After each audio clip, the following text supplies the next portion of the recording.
Hi, I'm Nikki. And I'm Megan. Welcome to the Grimdark Diaries. We're your geek gal pals obsessed with true crime and all things dark and disturbing.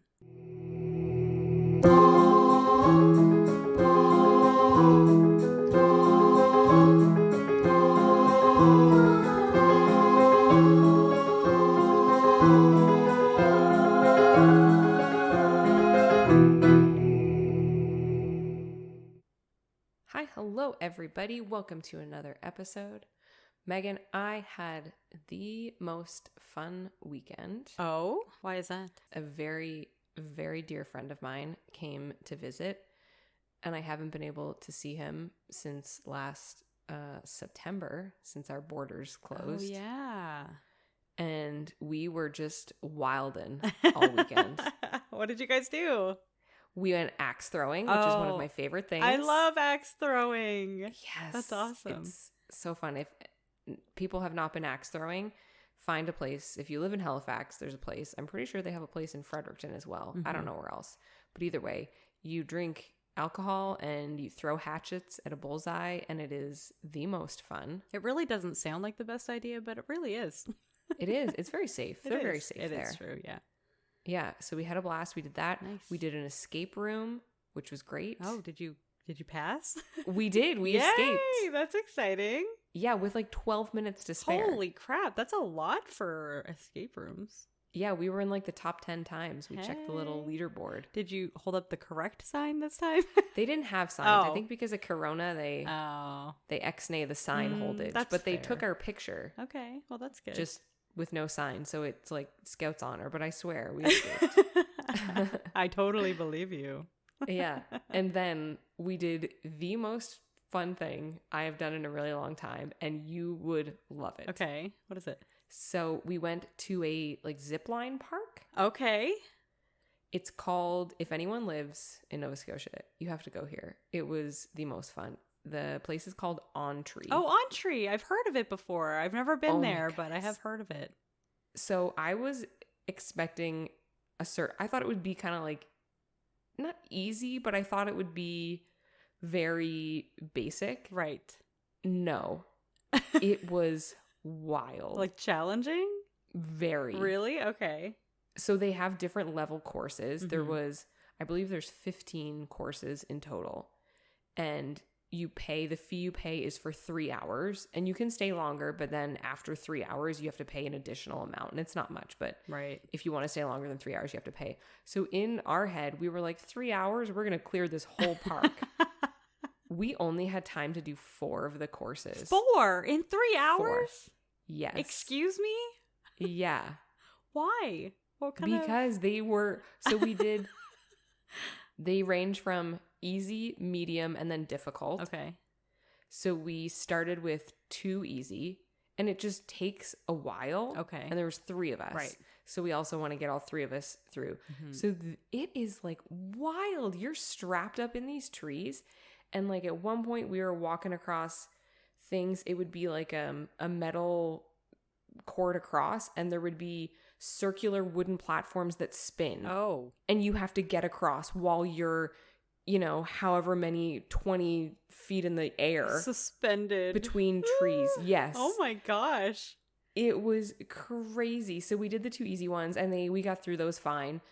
But they just took a little while just because they're long, which is great that they make the courses long. Yeah. And throughout them, there's all these zip lines. So you have 2 like carabiner straps, and then you also have this like zip line thing. Okay. So you're constantly switching your carabiners, so you're always hooked in. Okay. And then you'll hit at parts in your course, you'll hit a zip line, and then you pull out your little zip line thing and you throw that on. So you put yourself on the zip line and you send yourself. Like there's nobody in the trees helping you. What? You just follow the course. It's wild. Okay. Yeah. So we did 2 easy ones, and they were kind of long and they were really fun. So then we were like, maybe let's find like a medium or something. But then we came upon a difficult one. Uh-oh. So we were like, let's do the difficult one, because we were told that there was 4 difficult ones. 1 was out of order. And then we were told to do the most difficult, you have to complete the other 2 first. They won't let you on the most difficult. Okay. So we were like, okay, let's do the other ones. Because in our head, we were balling. And we were like, let's just do the 2 difficult ones. Right. And then we'll do the super difficult one and we'll be pros. So we go on one of them. And right from the very first thing, you got to climb this janky tree ladder so high in the air. And you're not strapped to anything at that point? You're always hooked into something. Okay.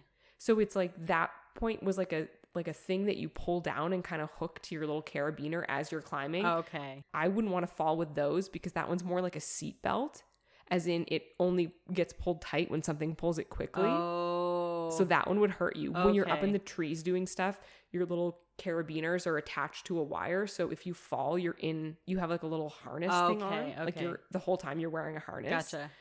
And we're about to find out that what happens when you fall in them. Oh, really? Oh, yes.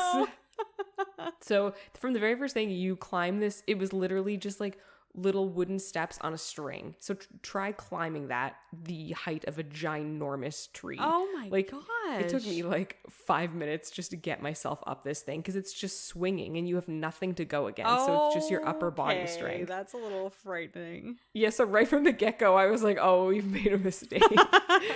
So then we're going through and it's hard. You're walking on tiny beams and the equivalent of like wooden swings, and there'll be like 20 of them on a gap and you have to go between them.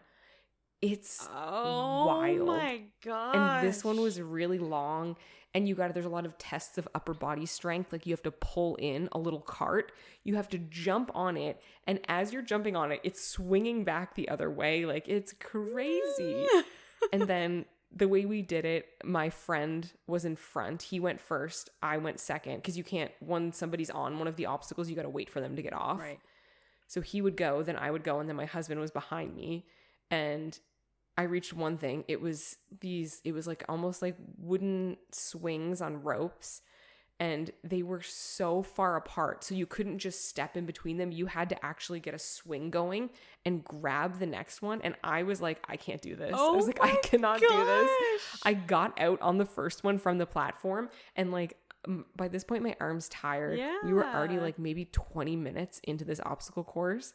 My arms were exhausted. Yes. I was like, I don't think I can do this. And then my friend in front of me, just a real pro friend, was like, you got this. You are a real life Amazon. You can do this. And I was like, I just don't think I can reach. And then some lady, there was like an obstacle course below us because we're so high up that there's an entirely separate obstacle course in trees below us. Yes. Oh my God. So this lady looks up and she's like, you can do it. I already did that one and I'm 60. So I was like, oh, well, now I have to do it.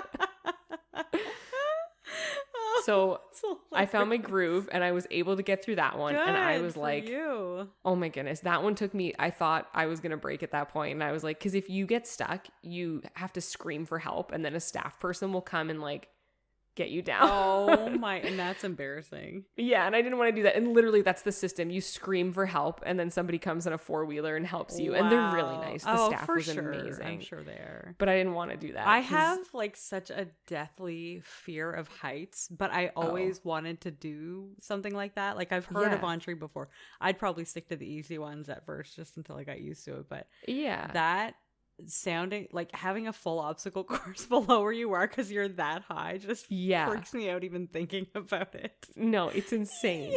And once I got off those, I was like, man, like that must have been the hardest thing. Nope, the next obstacle was the hardest one. No. And I was like, you've got to be kidding me. So these ones were, so the one I was just on would be kind of like a swing. So it was like a board with 2 ropes on like the ends, kind of. Yeah. So I could have my hands on either side, like one on either rope. Yeah. This next one was like one board with like one rope in the middle. No. Like stuff like that. Or one tiny block that was like 6 inches big and had cords on either side. And they were insanely far apart. And that is when I lost it. I missed one. Yeah, but you don't fall far. Like I was still in line with the obstacles. Right. But I'm just hanging from my harness. Yeah. And I was like, oh. And my friend Tyler had made it across. So he was, you know, giving me the, you're in Amazon, you can do this. And I was like, no, I don't think I can. I think, because by that point, my arms were so tired that I fell. And I just could not get myself back up. Like I would try and the boards would flip again. Right. And I'd fall again. And oh my gosh. So I was just hanging by my freaking harness and there was a staff person. She was just going by and she stopped her little 4-wheeler and she was like, you can do it. You got this. You can do it. So she was like coaching me on and Tyler was coaching me. So I made it to like that. There was like a halfway point where there was like a sturdier platform that had 4 ropes on it. So I sat on that for like 5 minutes. I was like, I need to rest. Yeah. My arms are killing me. Right. And then I started and I made it to the next one, and which was kind of a long board. And the next one was these tiny boards that you can only pretty much fit one shoe in. Also, the way the ropes go, they alternate. So you have to alternate directions that you're coming at them or your harness will get wrapped up in it. Oh my gosh. Yeah, it's so insane. Yikes. So I ate it on that one. I couldn't do it. And then I was able to like shimmy myself on my harness close enough that I just swung my body on my harness until my friend Tyler, like Tarzan, also swung himself out and grabbed me by my hand and just pulled me in. Oh, thank God for Tyler. Yeah, he saved because my husband couldn't do anything. He couldn't. Well, not he behind was too you. far behind. Yeah, exactly. Oh man, that sounds so like it sounds exhausting. I'm still sore. That was Sunday. And the weirdest thing that's sore is my like thumb gripping muscle from holding on to stuff so hard. Right. So my like the meat of my thumb is just killing me. Like to open a doorknob right now, I'm like, oh, ow. All the doors just stay open. Yeah. Wow. What an anyway, adventure. So that was a commercial for Entree. And if anyone lives here, please go there. It was a lot of fun. I'm going back. It does sound like a lot of fun. I'd love to. You want to come with me, Megan? Well, if we do the easy ones, yes. We will. Okay. And there's also medium courses, which we just didn't do. Well, I would like to see how I do with easy because 1, I worry about the height thing. And 2, I would worry that I would just like give up and give out. My whole body would just give out. And the harness, like it doesn't hurt. You don't fall far. You just kind of... It's the getting back up part that would be difficult, I think. We would just yell for help. Okay. It's fine. Okay, then let's go. But they also have fun stuff too. They have the longest zip line in Canada. So that was the 4th course we did. After we were dead from that difficult one, there's one and it's very simple. It's like you're walking across like kind of like little tightrope things, but they're not very far. Okay. Like you're fine. You're holding on to the thing above you as well. Yeah. Like you're not just pure balancing. There's a wire above you where your carabiners are attached, where your harness is attached. Yeah. And then you do like a million zip lines and they're amazing. That's they're awesome. So I would love to do zip lines. Yeah. That's awesome. I've never done zip lines before. And also the hard course that you had to do the other 2, like the hardest hard course. Right. It's actually the hardest course in North America. Oh, really? North America? Yeah. Whoa. We had one of the staff members walk us, like show us it because we were curious. Yes. And we were like, oh yeah, there's no way we were making it. Oh, really? It's wild. Oh, that's interesting. I'd like to see it. I would definitely. Yeah, I asked how many people do it, and they said last year 4 people. There's only a 98% fail rate on it.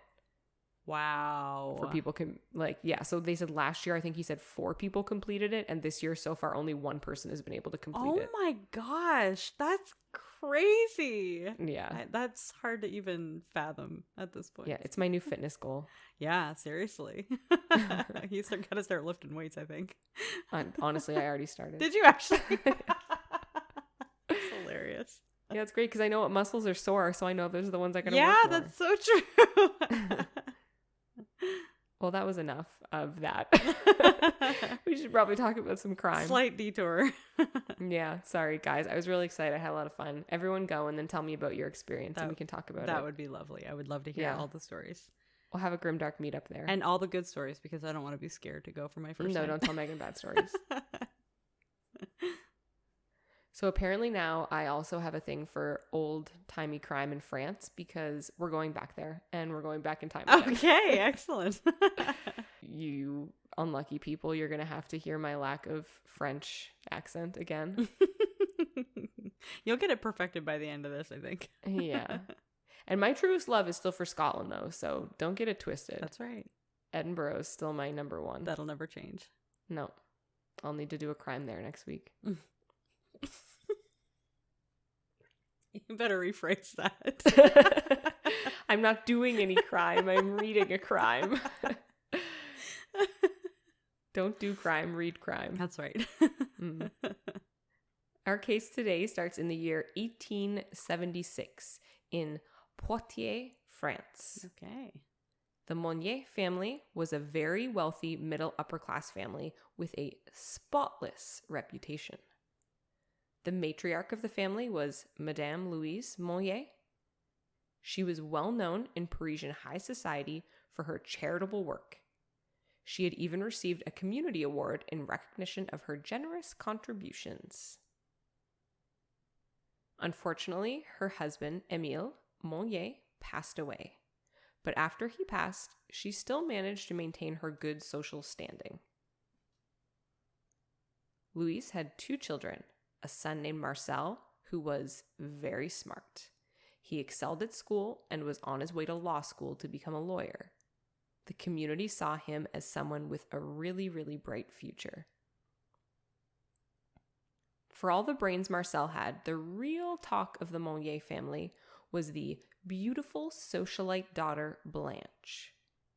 She was stunning and very well known for her beauty.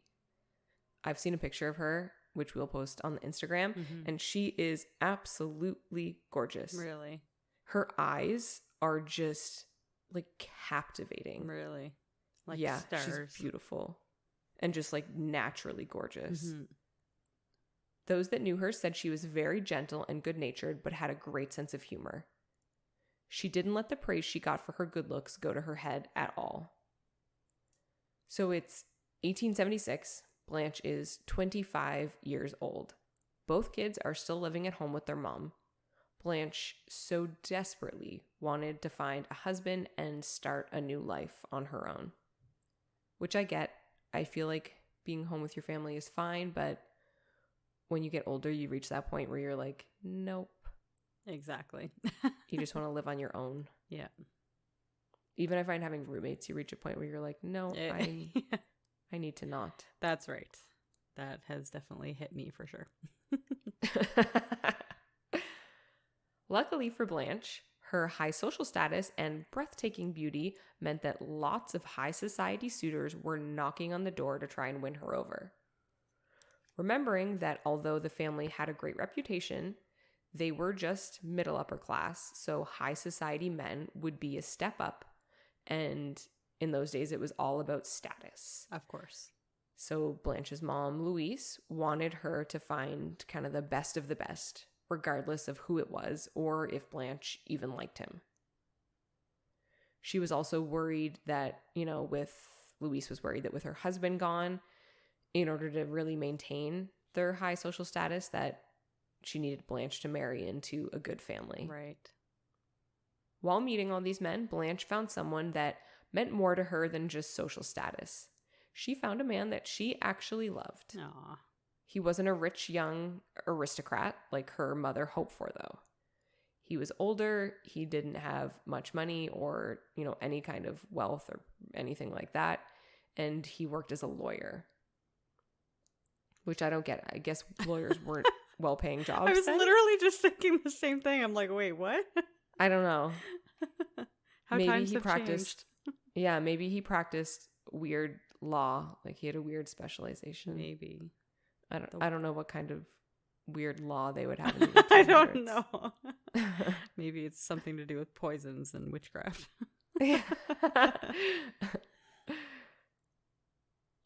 Blanche loved this man and was dead set on marrying him. She was following her heart, and that was all that mattered to her. She wasn't in it for status. She just wanted to be happy. Louise did not approve of this. She insisted that Blanche call it off and find a husband with a higher status that would be better suited to the family. That didn't matter to Blanche. It didn't matter what her mom said or what her mom threatened. She stood firm in her choice that She wouldn't give up on her happily ever after, so she told her mother she was just going to elope with this man. Louise was worried that, marrying him would kind of demote their social status. Right. And it would kind of knock the whole family down, not just Blanche. Right. Louise couldn't let that happen, of course. Of course. Heaven forbid. So she decided to punish Blanche and stop her from eloping. She locked Blanche in the attic of their home and told her she was going to keep her in there until she agreed to marry who she wanted her to marry. Blanche refused to give in to her mom. So the years came and went, and she wouldn't concede her love to anyone else. At first, people noticed the absence of the beautiful Monnier daughter, but soon the memory of her would just fade away. In those times, it wasn't out of the ordinary for people to pass away at a young age or for women to be afflicted with womanly troubles and need to be locked away at a sanatorium or a psychiatric hospital. What the hell does that mean? Oh, women were always afflicted with women things. Oh, okay. You didn't know that? The batshit crazies or... Yeah. Okay. That's what husbands would do if they wanted to get rid of their wives. They'd be like, she's afflicted with womanly issues, and then they'd ship her off to a psychiatric hospital. Wow, okay, cool. Yeah. Nice. There was whole wards in psychiatric hospitals. Good times. Yeah. Us women, we're just wild with womanly troubles. That's right. That's what we're known for, apparently. Yeah. Madame Louise and Marcel would mourn the loss of Blanche to their acquaintances that asked and tell them how she had unfortunately passed away. Some neighbors heard that she had gone insane and had to be taken to an asylum. Trying to save Louise the embarrassment of having a child that was insane, people eventually stopped asking and she was forgotten. I read articles and they said that in that time, it was standard procedure to keep mentally ill family members under lock and key. Like it was like an embarrassing thing at that time. So no one pressed the issue. Like there might have been murmurs about it, but it wasn't something that you would ask somebody about. So nobody really asked what happened to her. I feel like that's still a thing. I mean, maybe not sometimes, not locking them in a room or sending them off to wherever, but I mean, it's not really a thing to ask people about their children's mental stabilities. No, but I mean, if people disappear. Oh, disappearing is different, yeah. Yeah. Fair enough. The Monniers kept their polished reputation in the community, and Marcel even did earn his law degree and became a lawyer. Which I find funny because the mom threw so much shade at Blanche marrying a lawyer, right? Her son can become a lawyer. Yeah, that's so true. Yeah, so it's good enough for him, but not so she feels about her son. Yeah.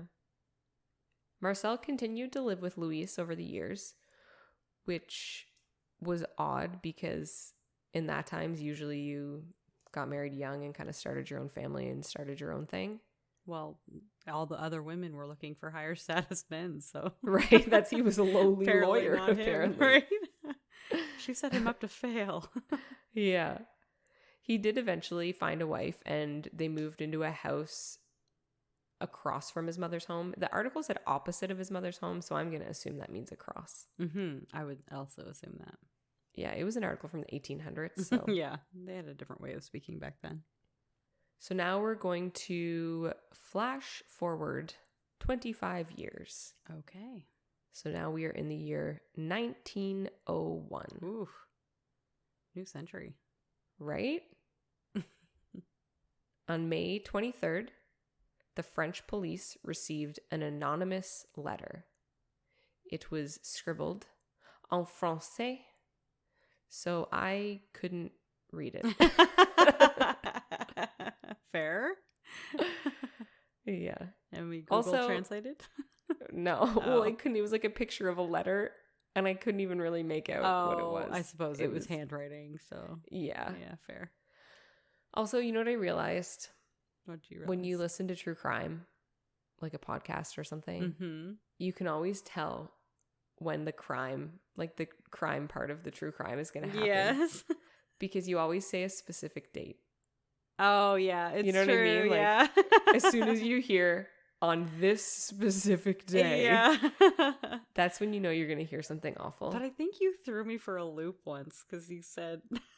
I can't remember what it was or what story it was, but you said, like, on this specific date, this thing happened, but it wasn't the crime. It was just something else. It's when they went to Macaroni Grill. Yeah, that's right. I was so not expecting that at all. I was expecting the crime, but you threw me for a loop. Yeah, see? We've been primed to expect the awful part of the crime when you hear a specific date. So now I'm going to make it my mission going forward to throw specific dates in and not put crime after it. Perfect. Another Macaroni Grill. Here we go. Yeah. That's not this day, though. No. So. No, exactly. So we're on May 23rd, 1901. I found one article that gave an excerpt of some of the letter that police received. So I'll put the picture. I'll put a picture of the letter in the Instagram. So then French listeners maybe can read it. So if anything that I'm about to say is in fact not in the letter, then I'm sorry, French listeners. We are not French. Please, blame the sources I got it from and blame my 4th grade French teacher for only teaching me colors and animals. Also, you know what? Blame the paywalls that I hit when I found websites that actually translated it. I hate that so much. Yeah. Frig. So the gist of the letter, apparently, was that something strange was going on at the Monnier house. And it even said that they could hear screams coming from inside the home from one of the windows that was always shut and the wooden shutters never opened. One article did transcribe part of the letter, or so it told me it did, and it read, Monsieur Attorney General, I have the honor to inform you of an exceptionally serious occurrence. I speak of a spinster who is locked up in Madame Monnier's house, half-starved and living on a putrid litter for past 25 years. In a word, her own filth. The police were skeptical of what the letter said. They knew that in that home was just 75-year-old Louise and, her son Marcel, and then a few servants. The family was considered a pillar of their community. So they didn't think that there could be much truth to the letter at all. But wanting to be safe, they still launched an investigation, and they decided to send some officers over to the home just to make sure everything was okay. When they arrived, they knocked on the front door. Louise came to the window, peeked outside, saw it was police, and they saw her, and she did not open the door. That'll teach them. Yeah. She just went back into her living room and sat down. So police were eventually, I don't know if they were let in or if they broke in, but they got in either way. Right. They started investigating the whole estate, trying to find something, out of the ordinary or something that could have some truth with the letter. Right. And at first, when they were checking everything out, nothing seemed out of the ordinary. Everything was as they expected. Except the room that was specifically discussed in the letter with the closed shutters and whatnot. Right. So they were looking for a room. And then they found a room in the attic. They found a door. And they could smell something putrid. Oh, gross. Behind the door. Oh, I hate that word. Me too. That's why really I put it in. I can just imagine how awful it is. Yeah, I feel like when you hear that word, like you just know. Oh, something stink, stank, stunk. The door was very heavily locked from the outside. So officers smashed the locks and busted open the door. Inside, the air was thick and the smell was overwhelming. Ugh. Look at your face. I'm sorry. It's just so, you're describing like my worst nightmare of walking into a stink hole. Oh, it's going to get worse. Okay. Thanks for the warning. You're welcome. Everyone prepare their noses. The room was 9 feet wide by 12 feet long. It was pitch black. There was only one window, and it was shuttered with wooden shutters, and heavy fabric curtains hung in front of it. The smell was so powerful that one of the officers ordered some of them to break the window down to let fresh air in. The officers pulled the curtains, and years of dust filled the air. Oh my gosh. They were then able to break the shutters open, and then a stream of sunlight shone into the dark room. That's when they noticed scraps of rotting food littered the floor. Gross. Rats and bugs were crawling everywhere. Ugh. Oh my gosh, that's so nasty. But even more surprising, they noticed a bed with a mattress made of hay that was completely rotted out. The mattress was covered in vermin and lice. Oh my gosh. On the bed, there was a frightened, naked woman chained up. What? So starved and emaciated that she only weighed 55 pounds. Oh my gosh. But she was alive. Oh my gosh. 55 pounds? Yeah. How is a grown woman that weight? Like, Right? I can only imagine all the bones. Right. There's a picture of her when they found her. Right. I'll put it on the Instagram. I might put a warning before it Yeah. if people want to see it. Fair. It's not like it doesn't show anything. Like you can't see her Right. naked body. Her hair is so long that it's covering her body, and there's like a blanket and stuff. And it's from the 1901, so it's black and white and obviously not great quality. Right. But I might put a warning before it just in case somebody's scrolling, because it is kind of disturbing. Yeah. Whoa. Oh my gosh. And this is the most beautiful girl in town. Yeah, I'll post her picture too of when she was Before. 25. Yeah. Gorgeous. Oh no. What a waste. That's so sad. So when the light shined in on her, she pulled the one filthy blanket she had up over her face. She hadn't seen the sun or any light in 25 years. I can't even wrap my head around that. No. That is unfathomable. No.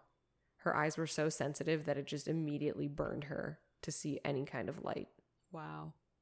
Wow. The mattress she was on was just made of hay, and it was completely rotted out. That's so gross. The police described that around the mattress, it was almost like a crust of human waste, rotting meat, fish, bread, and vegetables. My God. What? All covered in bugs and vermin. Oh my gosh. This is horrific. Very. Holy crap. And she was still alive? What a Still nightmare alive. for this poor woman. Right. They also saw that there was oyster shells on the floor, and they were very covered in bugs as well. Ugh. They described the smell of the air so rank that they couldn't stay in there for more than a few minutes at a time before they'd have to step out. Right. So they just kind of like alternated going in and out. Yeah, that's understandable. The police knew going into the house that the family had a daughter that died 25 years ago. So then they knew exactly who they found when they went in there. Mm-hmm. It was Blanche. Yeah. So now she was 50 years old and had been locked in that room for 25 years. Oh my gosh. Like double her life. Right? Wow. The police wrapped her up in a blanket since she was naked, Mm-hmm. and then they brought her to the Paris hospital. When she arrived, she was barely alive. Her sensitivity to light was very extreme. And at first, the hospital was really worried if they'd be able to kind of get her stabilized and back to good health. Mm-hmm. But Blanche was a fighter, and they bathed her and fed her until she was in a much better state. That's amazing. I can't believe she pulled through. Right? She told the nurses how lovely it was to breathe fresh air and to be washed, Oh my gosh. since she hadn't had either of those things for 25 years. Oh, to even show like any kind of gratefulness at all at this point. Like, amazing. That's Right? an amazing attitude to have. Louise and Marcel were taken into custody immediately and questioned by police. Good. They claimed that they had to lock up Blanche. A quote from her brother was, "She was foul, angry, overly excited, and full of rage." Louise said she had violent tendencies and has always been mentally ill, so she brought this on herself. So they very much made it seem to police like, oh, we had to do it because she was going to hurt herself or hurt somebody else. There are places you can send people for that, and I'm guessing you didn't because it wasn't true. Well, everyone that knew Blanche in the family said that she was gentle and sweet. Exactly.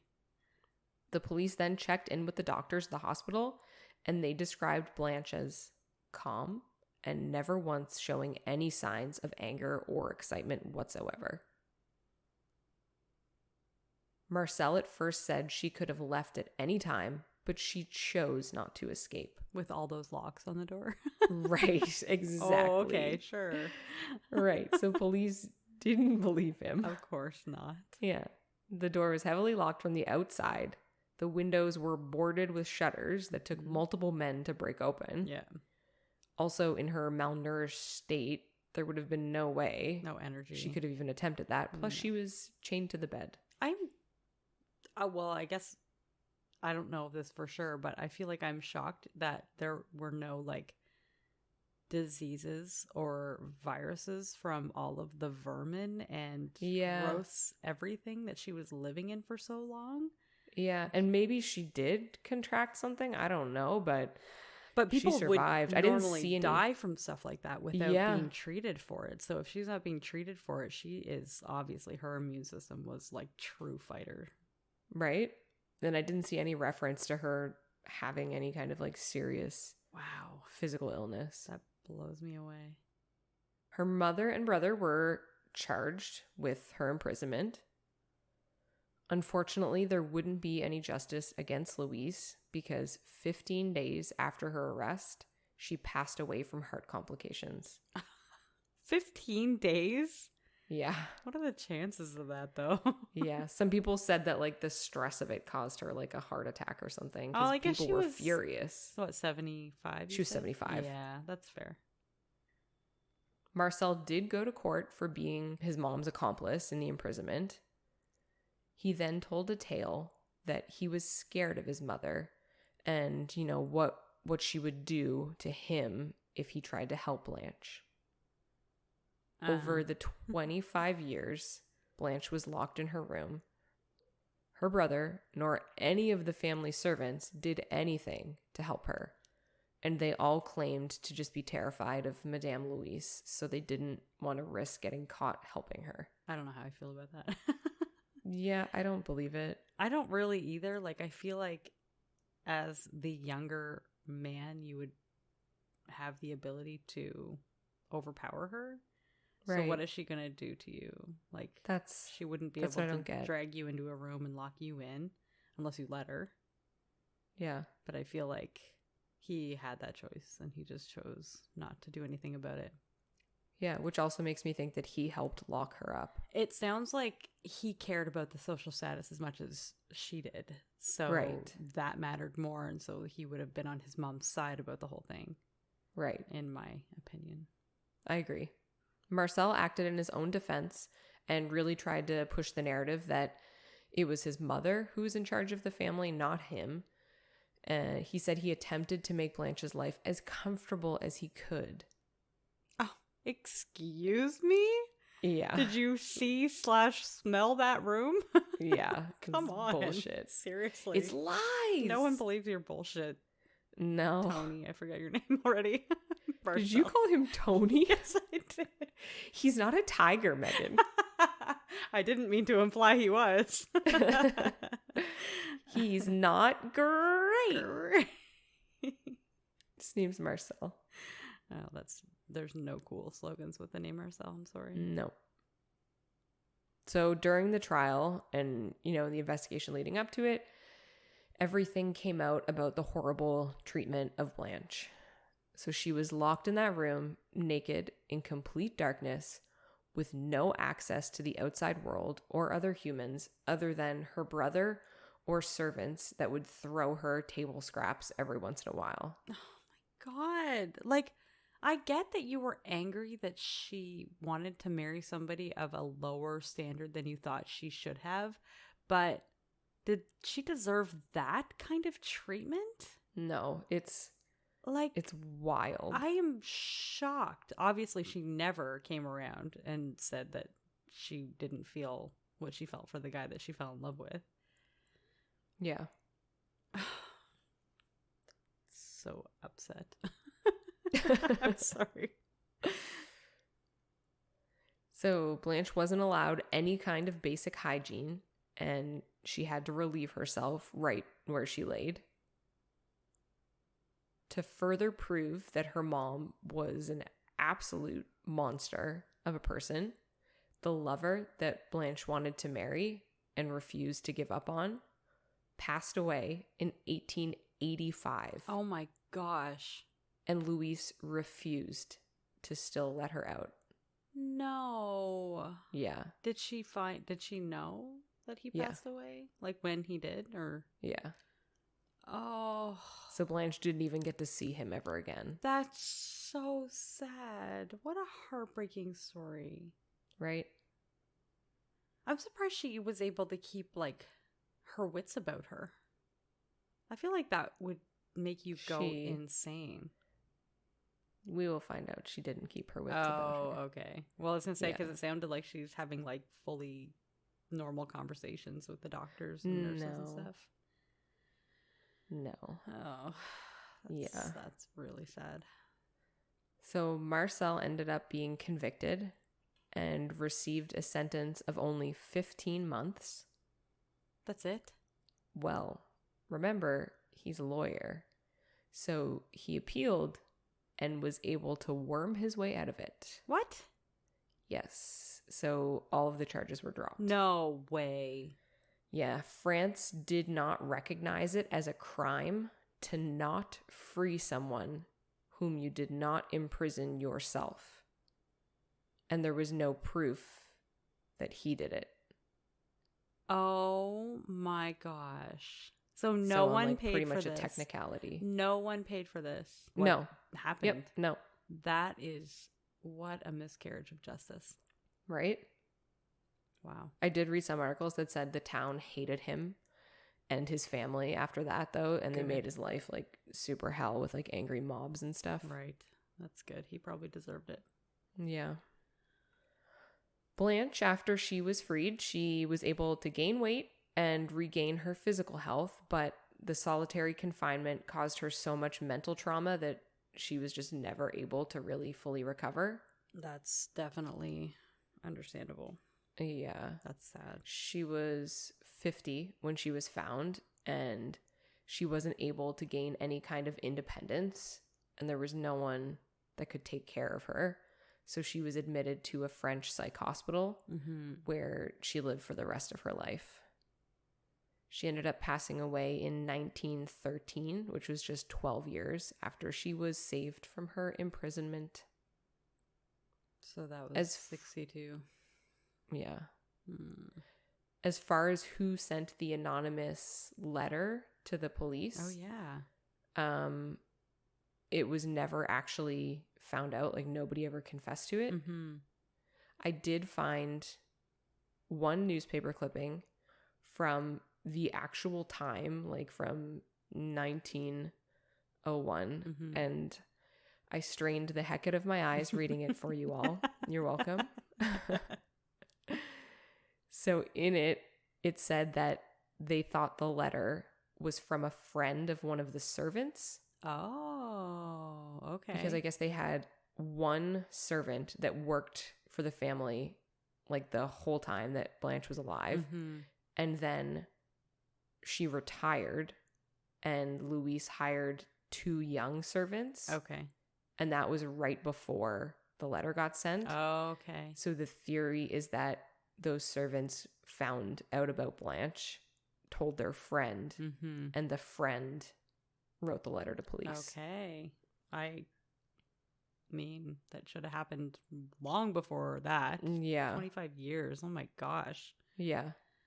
Some articles speculated that Marcel might have sent the letter, but I don't think so. I don't believe that. No, I think don't. he cared too much about that social status. And didn't Yeah, want to and jeopardize why would that. he wait? Why would he do it after 25 years? Yeah. And also, he had his law degree and he was a lawyer, and he, from what I could tell, was not stupid. Right. He knows he would have been complicit in holding her captive. Exactly. Yeah. I did see that there is a book all about this that I didn't read it, so I don't know if it's good, but the internet told me it was good, and the internet's never wrong. That's so right. there is one that exists if anyone is interested. It is called, I'm sorry for this, La Sequestre de Poitiers, une affaire sans précédent. Okay. Is this book in French? Well, the original is, because Okay. this was a France crime, Of but I did course. see that there is a translated version. Okay. That is, which translates to the sequestered woman of Poitiers, an unprecedented affair. Oh. Yeah, it sounds much nicer en français. I would be interested in reading that. Yeah, it's pretty wild, This case is crazy. right? That poor woman. Oh my gosh. I can't even imagine. No, I cannot imagine being in there for 25 years. No, living in your own filth and having scraps thrown to you and having them rot and then just live in that rot. Like, oh my gosh. In complete darkness. Oh, that just breaks my heart. I can't imagine that anybody would be ever treated that way. I know it happens, but it's just so wrong and so awful.